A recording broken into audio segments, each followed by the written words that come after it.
I'm so icy, so icy. Girl, don't try to fight it. All your friends invited. I'm so icy, so icy. Got a house around my neck and my wrist don't chill. Any given time, 250 in your grill. All I do is talk shit. You can even add a couple grand for my outfit. Like you know, man. In my hood, they call me Jeezy the Snowman. You get it? Get it? Jeezy the Snowman. I'm iced out. Plus, I talk blow, man. Hey, I'm sorry. I'm just here crashing the party. That's what I do. Okay? They said, you can't play that. I said, yeah, I can. And I played it. Okay? I've been playing it since it came out. I've been the supporter. I'm the reason that song is successful. So don't talk to me about I can't play it, okay? I have gotten multiple DUIs listening to that song. So don't play with me, copy infringement to the powers that be. It was 20 seconds. And this is Crash the Party. This is what I do, okay? We're hopping right in today, episode 15. I'm not mailing it in today. I'm all here. I'm locked in, okay? I'm eating 5 meals a day and 2 shakes. I don't even know how I'm supposed to consume 3,000 calories, but I'm trying, okay? We're really out here trying to perform a total body recomposition. And apparently, you got to eat like an elephant. Well, actually, probably more, because I'm not eating no peanuts. Anyways, today, I'm going to watch the news. We're going to watch the news. We're going to check in. We're going to tap in with America. We're going to see what the Teflon Don's talking about. We're going to see what Iran's talking about. We're going to see what Hezbollah is talking about. And that's it. But I actually need to do something real quick. Watch this. Wow. Oh, how did I do that? That was magic. Okay, it's not real magic, but I had to utilize my facilities, and while I was doing that, I thought about my comment about that I got multiple DUIs to that song, and I just wanted to make sure it's clear that I do not recommend, I don't co-sign, I don't approve of drinking and driving. I think it's a terrible thing to do, and I'm actually ashamed of my actions, my drinking and driving, and I can make light of a lot of my decisions that I've made, but I am sober of all drugs and alcohol, and I have been for over 400 days, and I'm very proud of that. But I do have multiple DUIs. It is part of my story, and I do make light of things that I've done a lot. But, and I'm okay with that, and I'm okay with people doing that. But I do want to make sure it's clear that don't play with me and try to tell me I think it's okay, or I'm co-signing or approving of drinking and driving because it's not right. You shouldn't do it. Okay? Don't drink and drive. It's a selfish thing to do. I thank God I never hurt anybody when I did it. Okay? But I got lucky. So, bow! Let's check the news out. This news, I picked out a couple topics. It's hailing here. It's hailing in Dallas. Okay, I'm a roofer, so this is a big deal. I don't pray for hail, but God gives it to us, and so we got lots of work coming. I'm trying to stay focused on this right now. You've got me right now, so I just flipped my phone over, and the radars are going crazy. It's been hailing for a couple days now, which we were going to get it. We were due. It's already 4:28, and no storms until this week. Anyways, we're going to watch the news here, and I got some stuff picked out. It's all relevant. It's all what's going on. You know, I've been trying to find this and that. And what's kind of easier for me is to pull up the news with you and let's just talk about it. And, I'm still learning stuff, so I'm going to learn it. And you don't have to watch if you don't want. So, praise God. President Trump with an update this morning. This first clip is from Fox, so that's where we're at. I know a lot of people don't like Fox, but I watch everything. So we're going to watch some Fox, and then we're going to watch some Turks. I'm hoping it's about the same, similar stuff, but I do have some questions here. I have watched some of this stuff, and I do have some questions, and we're going to figure it out together. After Iran proposed a deal to open the Strait of Hormuz, President Trump with an update this morning after Iran proposed a deal to open the Strait of Hormuz if the United States holds off on nuclear negotiations. Talk about a sweetheart deal. Well, the president's not pleased with the offer and believes Iran isn't negotiating in good faith. Last hour, he posted, Iran has just informed us that they are in a state of collapse. They want us to open the Hormuz Strait as soon as possible as they try to figure out their leadership situation, which I believe they will be able to do, ! Here's Secretary of State Marco Rubio. I hope that in the aftermath of this conflict, the whole world's eyes have been opened to the threat Iran poses. Again, they want to do with the world with a nuclear weapon what they are doing now with oil. They want to hold the world hostage so they can do whatever they want. That's unacceptable. And we have new information from a maritime tracking.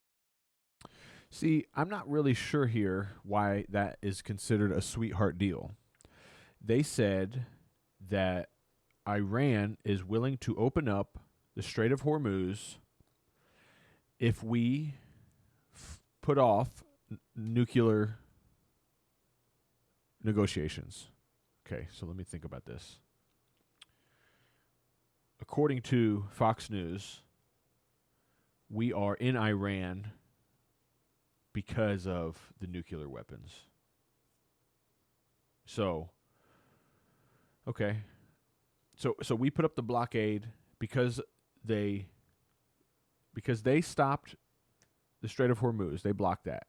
That's why we did the blockade. Okay, so I guess I can understand now. It's a sweetheart deal because that's the only thing we want. We want to make a deal on that. According to what Fox News has been saying. Okay, so I guess that makes sense.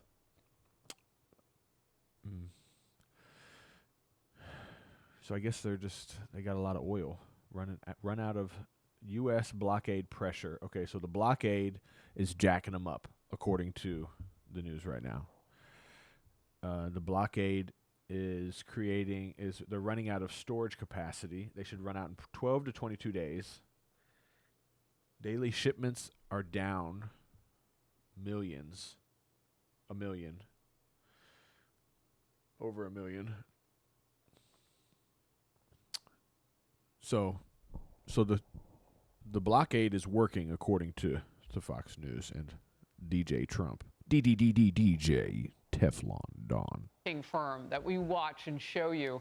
And you can see dramatically how the U.S. blockade is squeezing Iran's oil industry and therefore the money coming in. Iran could reportedly run out of storage capacity within 12 to 22 days. Daily shipments have fallen to about 567,000 barrels, a massive decline from 1.85 million last month.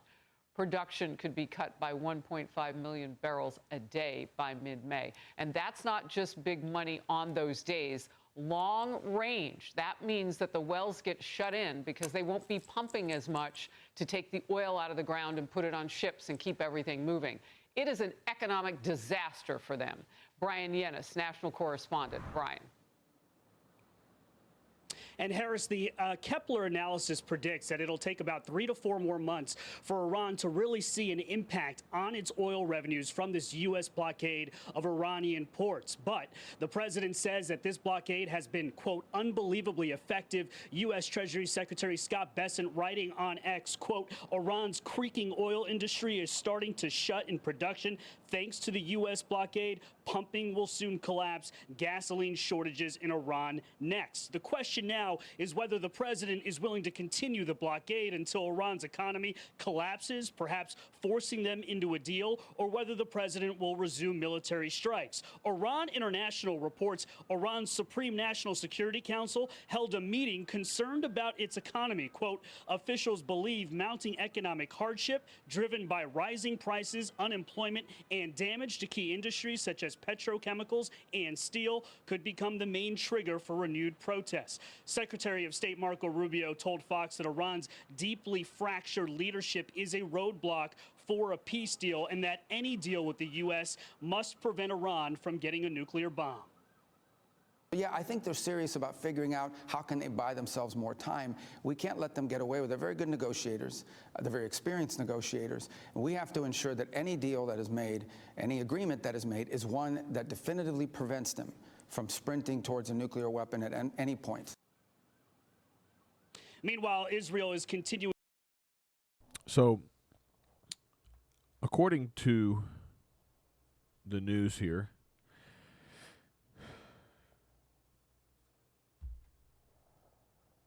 we are doing what we said, what Trump is saying. We are basically got our foot on their neck. And this is all about their nuclear abilities.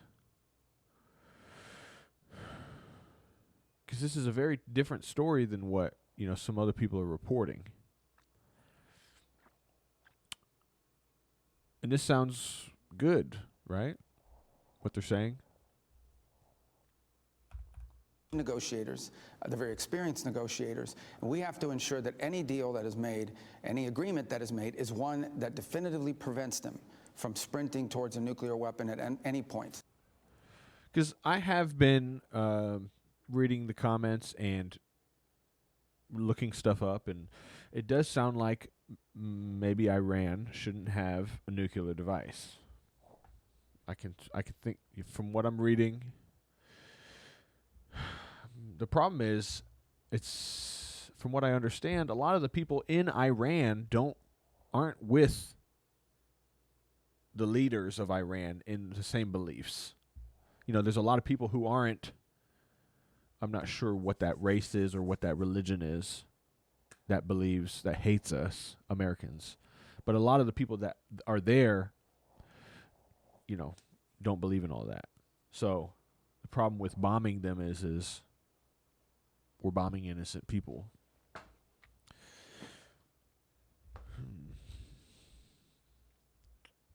I'm just thinking. This is what me thinking looks like. Meanwhile, Israel is continuing airstrikes in southern Lebanon against Hezbollah. The IDF says it struck more than 50 Hezbollah-linked sites targeting weapons, manufacturing, and storage facilities, including an underground complex. Harris, the Iranian-backed militant group Hezbollah, continues firing rockets and drones into Israel, threatening a fragile ceasefire between Israel and Lebanon, which could have an impact on the U.S.-Iran. Okay, so Israel continues airstrikes in southern Lebanon. So What I want to know is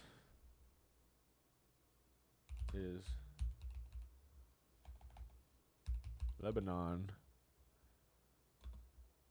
in the same country as Iran? Because what's that got to do with Iran? No, Lebanon is not in the same country as Iran. Lebanon and Iran are two completely separate and independent countries.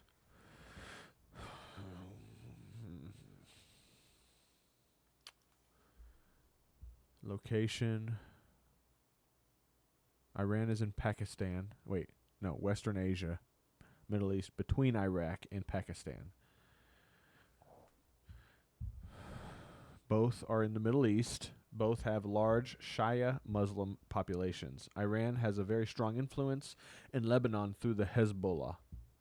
And that's what they're saying. Fox News is saying that Israel is attacking Hezbollah. Hezbollah is posted up in Lebanon. So, okay, so Iran is a very strong influence. Okay, so I guess Hezbollah is like a proxy for Iran, from what I understand. But why? So if Iran is doing something in another country via Hezbollah, and Israel is attacking them, I mean, they're attacking Hezbollah. It shouldn't matter with the ceasefire. From my humble opinion, it doesn't seem like that should have anything to do with the ceasefire, because first of all, they're in Lebanon, and what some of the people on the other party are saying is they're not really going for the Hezbollah. They're trying to take that land. Negotiations. Harris? Ryan Yanis, excellent reporting as always. That was such great information, and we will watch it all and report. Thank you. Be sure to like and subscribe for all. Wait, did I miss something? Hezbollah, the IDF says it struck more than 50 Hezbollah-linked sites targeting weapons, manufacturing, and storage facilities, including an underground complex. Harris, the Iranian-backed militant group Hezbollah, continues firing rockets and drones into Israel, threatening a fragile ceasefire between Israel and Lebanon, which could have an impact on the U.S.-Iran negotiations. Harris? Ryan, yeah. Yeah, so, the more I watch all this stuff, it paints a better picture for me, but I still don't know what's going on in this painting. I mean, it's there's two different stories being told. So let's see what the Young Turks say. The name of this video is "It's Time for Trump to Eat Crow on Iran War," and they're starting off with a Fox News clip. For the administration this week remains on those negotiations between the United States and Iran. You'll remember Saturday morning before the dinner, the president decided not to send special envoys Kushner and Witkoff to Islamabad, Pakistan, over questions about how serious the Iranians were about making a good faith deal. I asked the secretary about the Strait of Hormuz and reports that indicate the Iranians are willing to open it. Following failed attempts to meet this past weekend in order to engage in negotiation talks in Islamabad, Iran has now proposed a new offer that could potentially end the closure of the Strait of Hormuz. But before I give you all those details, we've got to get Cenk's 2 cents. In it. So look, guys, this war is very far from over. So if you keep hearing Donald Trump say, "Oh, we're almost there," we're going to show you the actual facts here, where we're not even close, and Iran is demanding something. Yeah, show me the actual facts.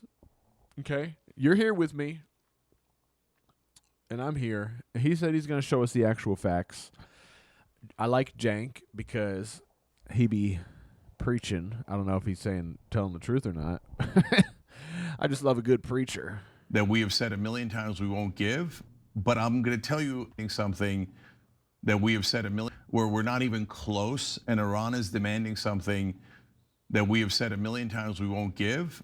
But I'm going to tell you, after Anna gives you all the facts, what the real problem is. So Trump? Well, Israel? Well, okay, so there is a real problem here, and it's not being talked about nearly enough in the rest of the media. So Anna, go ahead, give them the facts. Yeah, so before I give you guys the details of what Iran has offered and what the response has been from the Secretary of State already, I just want to remind you all that we're all suffering the consequences of this war already. Gas prices have shot up significantly. Food prices have already gone up. We are just beginning to see the impact of this incredibly stupid war that President Donald Trump decided to engage in based on the special, amazing intel by our special ally Israel. And Israel loves it. Israel doesn't want this to end. They want it to keep going. And we are, again, suffering the economic consequences of this. And keep in mind, we as Americans. Why does Israel want this to continue? That's what I want to know. That's what I don't understand. Actually have it pretty easy compared to consequences. And they want it to keep going. And we are, again, suffering the economic consequences of this. And keep in mind, we as Americans actually have it pretty easy compared to some of the Asian countries that are heavily reliant on oil from Gulf states, including South Korea, including Japan, including some of our actual allies that we have screwed over at the behest of Israel, which is a cancer on this globe. Now, with that in mind, what is Iran's proposal? Well, they want the United States to do something very simple, okay? Lift the blockade on Iranian vessels. If they do that, Iran has agreed to open the Strait of Hormuz. And then after that, the second level of talks and negotiations can deal with the nuclear program that Iranians might want to pursue. And if you are Iran or a leader in Iran, you certainly would want to pursue nuclear weapons at this point because you're dealing with a belligerent pariah state like Israel in your region that's unfortunately aligned with the United States, which is a military superpower. So Iran's foreign minister, Abbas Araghchi, was in Russia today and explained to reporters why plans to hold talks in Pakistan over this past weekend fell apart. Take a look. The Americans' approaches caused the previous round of talks, despite the progress that had been made, not to reach its objectives. The excessive demands they made and the incorrect approaches they adopted. It was necessary for us to have consultations with our friends in Pakistan to examine the latest situation. There is a great deal of alignment in views between us, Iran, and Oman, and we also reached agreements for our consultations to continue at the expert level. All right, so an Iranian official who spoke to Jeremy Scahill over at Dropsite News on the condition of anonymity said, "We're currently moving forward with our own design, and we feel continuing negotiations doesn't make sense until the US government lifts the maritime blockade. The scope of the conflict has expanded, and naturally, the issue is no longer purely nuclear." Hassan Ahmadian, who is a prominent Iranian analyst and an associate professor at Tehran University, also spoke to Drop. Okay, so this guy, this is an Iranian official. We're currently moving forward with our own design, and we feel continuing negotiations doesn't make sense until the US government lifts the maritime blockade. The scope of the conflict has expanded, and naturally, the issue is no longer purely nuclear. Okay, so what else is it? According to them, is it that we are trying to destroy their economy? Because I know Trump is basically he's saying if we destroy their economy, they'll fold, or, I guess that's what he's hoping. But what are they getting at here? She was no longer purely nuclear.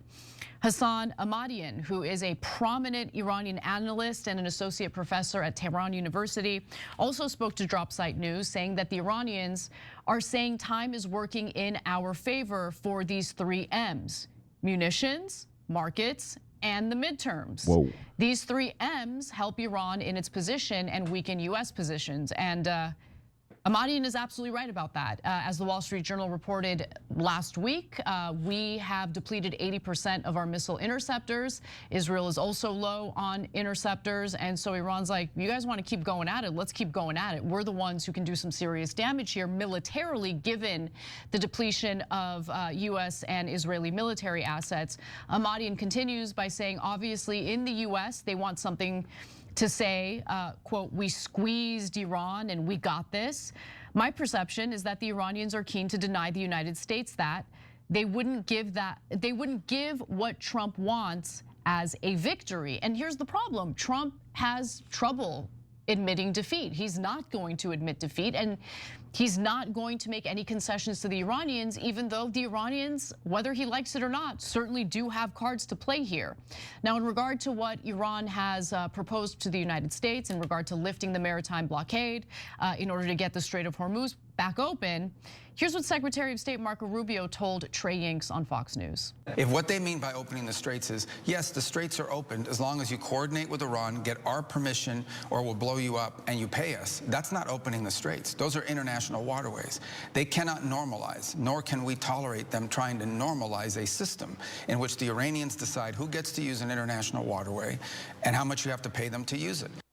Well, I guess that's just a sad day for you, because there's no military way of taking control of the Strait of Hormuz away from the Iranians.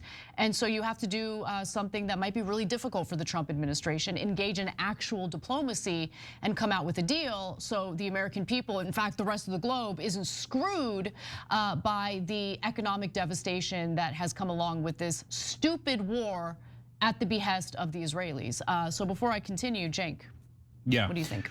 So Trump and Israel both went with the philosophy of might makes right. We don't have to follow international law, so we will violate international law in Venezuela in terms of the US and in Iran, and Israel violates international law literally everywhere, right? And they say that they're above the law.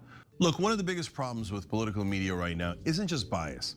It's how quickly the same story gets spun into two completely different realities, depending on who's telling it. That's why I recommend Ground News. It's a website and app that pulls together reporting from across the political spectrum so you can compare how the same story is being covered, who's covering it, and what kind of narrative they're pushing. Now take this story about Pete Hegseth refusing to rule out US troops on the ground in Iran. On Ground News, you can immediately see how differently outlets frame that same development. The Daily Signal downplays the danger, while Boots makes that obvious of the coverage. The outlets behind start to see you're not just pure Ground News. What are you going to do about it? Oh, okay. Also, gift us on saying, well, now my might makes right. Now what are you going to do about it? You say, oh, I don't have a right to block the Strait of Hormuz. Well, brother, you didn't have a right to invade me. So now two wrongs apparently equal a right, okay? So now I'm blocking the Strait of Hormuz and their 3 M's are totally correct. What are you going to do about it? Your markets are going to crash and your midterms are coming up and your munitions are running low. So now if you've depleted 80% of your defensive missiles, go ahead, bring your ships into the Gulf. Go ahead, I dare you, right? And then we're at war with you. We have every right to blow up your ships. And so then you could cry about how, oh no, Iran is too strong and boo-hoo, they shouldn't be allowed to do this. Well, apparently there isn't much we can do about it. So what are you gonna do now?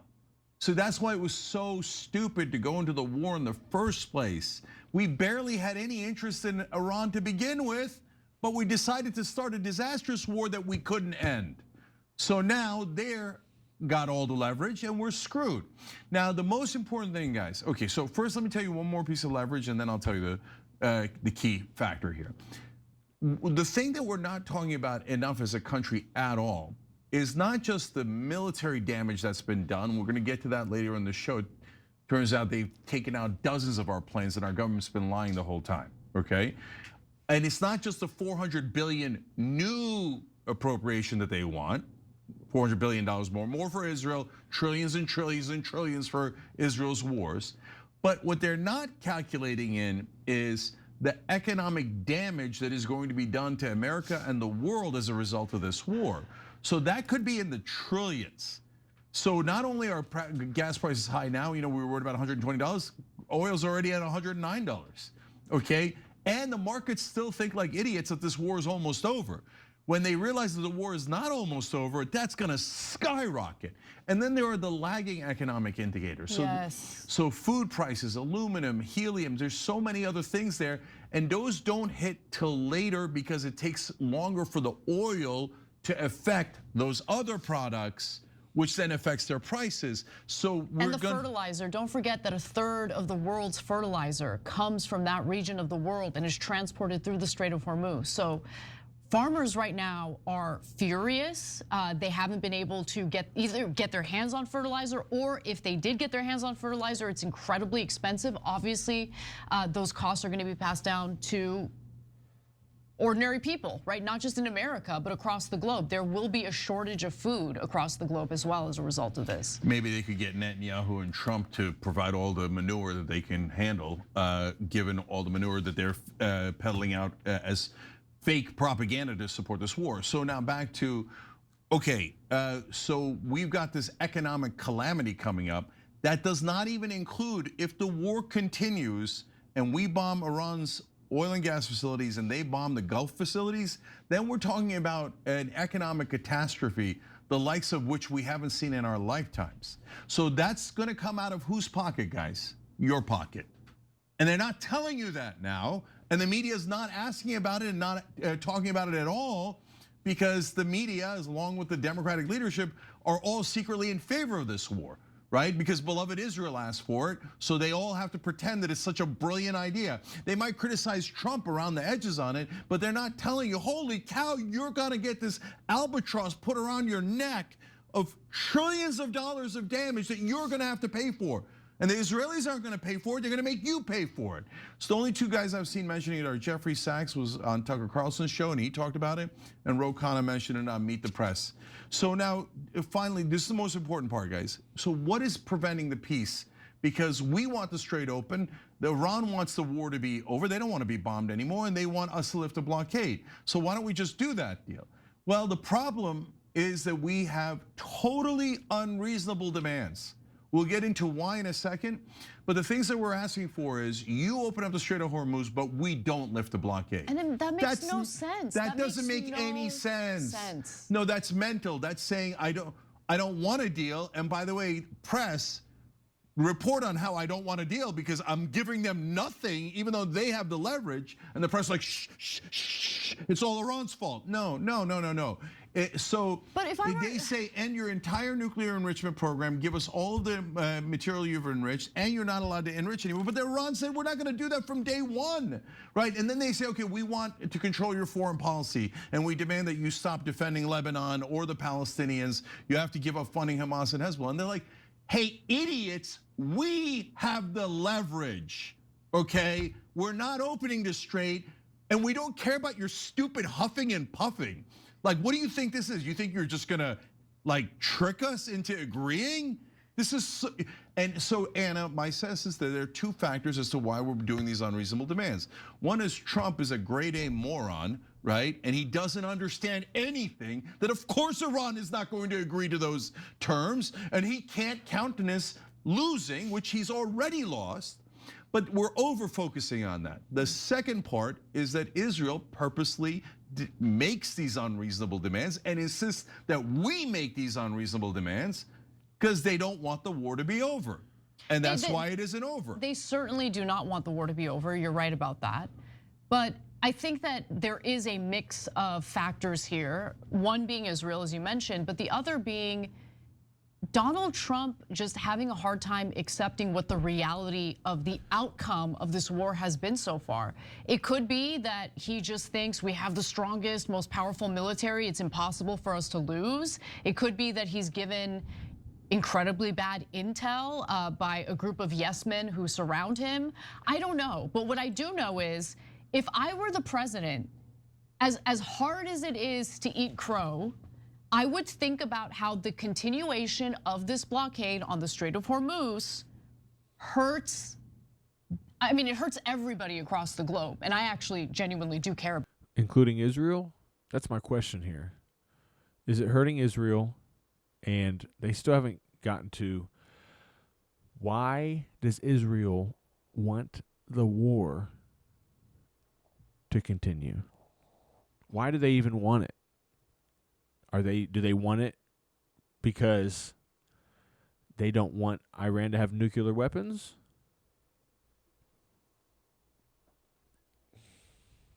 About that, but it hurts the American people too.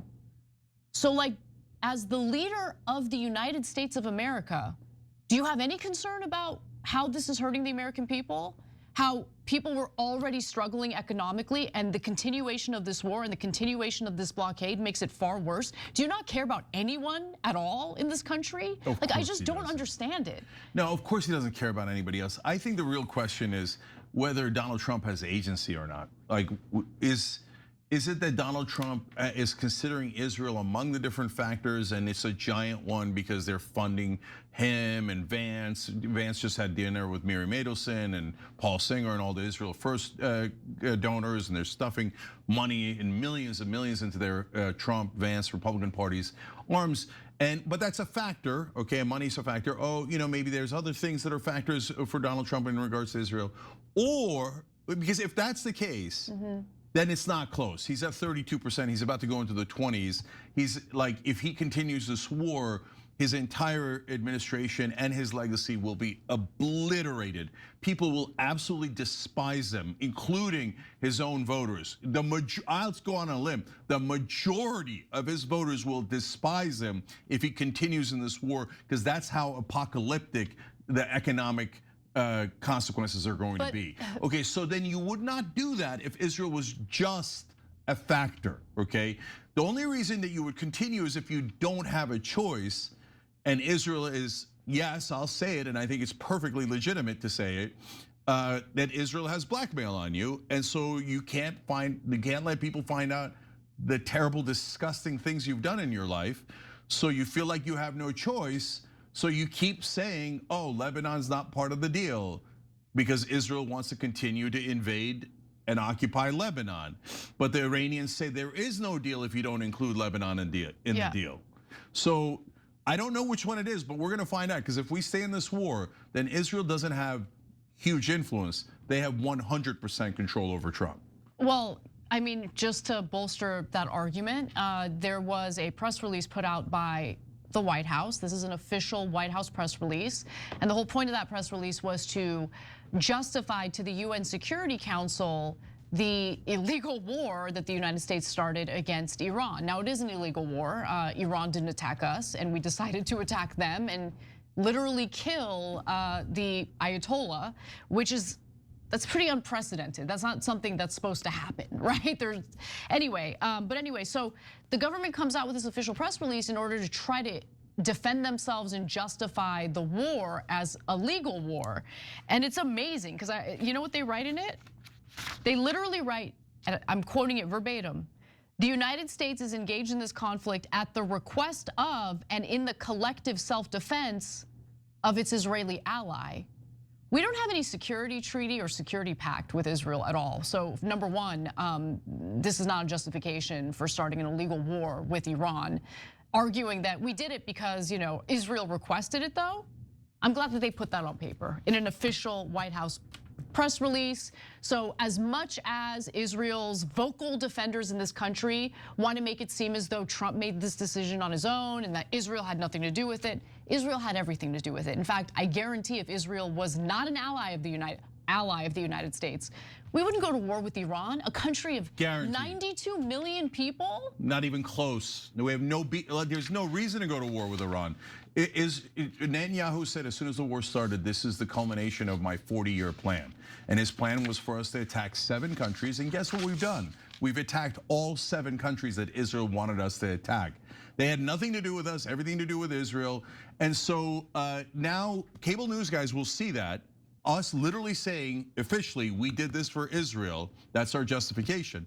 And then they'll turn around and say, how dare you? That has nothing to do with it. It's conspiratorial, it's anti-Semitic. So is the US government anti-Semitic? I guess so. Because they just said, we did it for.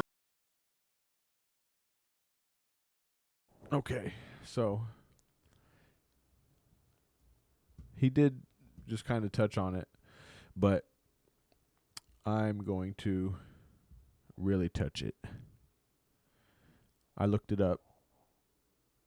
And I asked Grok, G Rizzle, the young Turks say that Israel doesn't want the war with Iran to stop. Why do they believe that? Boom, Grok, thought for 25 seconds. Appreciate you, Grok. The young Turks, especially Jank and Anna, argue that Israel, under Netanyahu, doesn't want the Iran war to end because they are seeing it as serving Israel's strategic, territorial, and political interests, often at the expense of the U.S. Main reasons the Young Turks cite this. The Young Turks frame this as Netanyahu and hardliners prioritizing greater Israel ambitions, regime change in Iran, and personal political survival over any ceasefire. Eliminating Iran as a rival and enabler of proxies, Iran funds and arms groups like Hezbollah that oppose Israeli actions in Lebanon and Gaza, weakening or toppling the Iranian regime would remove a major obstacle to Israeli regional dominance and expansion. The Young Turks point to Israeli officials encouraging Iranian uprisings while allegedly knowing civilians would suffer as a way to destabilize the country. Netanyahu's personal and political moves. Continuing the war helps him stay in power. Sabotaging ceasefires. The Young Turks highlight reports of Israel striking during truce talks, warning against deals, and pushing for more U.S. involvement. They argue Netanyahu wants total victory, nuclear sites destroyed, regime weakened, rather than any compromise. U.S. as a tool. This is an America's fight. Israeli influences U.S. policy, leading to American costs. While Israeli pursues its goals, they suggest the U.S. should exit and let Israel and Iran settle it. Well, so it is about the nuclear. Whoa. So it is about the nuclear weapons. But according to, let's say, Fox News, we as a country don't want them to have nuclear weapons, which I suppose we don't. I mean, I don't think anybody should have nuclear weapons. We should all get rid of them together, or go put them in the same volcano or something. Go put them somewhere. But regardless, the war is starting to make sense to me. I like this. I'm starting to get a better picture. But here's the thing. How do they know that? So the Turks, this is what I'm saying, the Turks. And, people like Tucker Carlson, Candace Owens, Theo Vaughn, they're all pretty much on record saying that this is because of Israel. And so I guess as we get further into this subject, I'm going to look into finding out why they think that. Where did they read it? Where did they see it? Why do they think that is such a fact? Because that's what I want to know. And, if I'm going to come to the dark side, you're going to have to give me some sick powers, okay? For real. So, I'm done with this party. I'm done crashing it. We've been going for 42 minutes strong. I'm probably going to get a copyright at the beginning, a copyright strike or something. I don't know. We're going to find out because I'm experimenting. I'm just doing it. I'm just doing my best and living my best, the biggest. So, yeah, thank you so much for joining me, for crashing this party with me. I'm trying to do better. I'm trying not to mail them in. Maybe I need to stop doing these every day because when I work, and then when I get home, I'm pretty depleted mentally, and it's hard to even focus. But I'm trying to stay consistent. So, anyways, we'll see what happens. And God bless you for supporting me. I appreciate it, and I'm loving doing this. And if you got any ideas, if you got any comments, if you know the answers to my questions, tell me. Tell me where to look. As I always feel like somebody's watching me. All right. Appreciate you crashing the party with me. See you again next time.